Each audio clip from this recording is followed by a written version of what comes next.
Bonjour à tous et bienvenue sur France 24. La France a donc rapatrié 35 enfants et 16 mères des camps de prisonniers djihadistes en Syrie. 7 mineurs sont des enfants isolés. Diane Sylvain, bonjour. Que va-t-il se passer pour ces enfants et ces femmes arrivées en France? Oui, eh bien pour les enfants et puis pour ces femmes, ce sont deux parcours judiciaires distincts qui les attendent. Merci Sylvain Rousseau, donc devant, pas loin de la DGSI en banlieue parisienne. Bonsoir, bonjour Gauthier plutôt.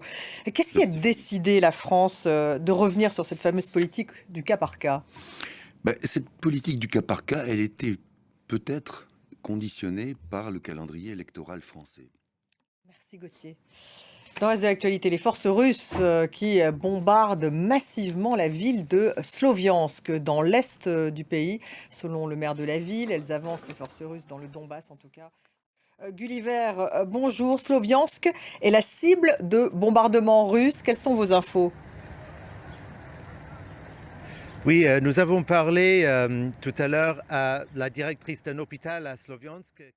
Merci beaucoup Gulliver Krag en direct de Kiev.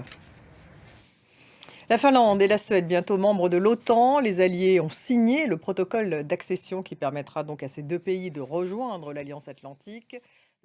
Je vous le disais en titre, l'Algérie qui célèbre en grande pompe le 60e anniversaire de son indépendance.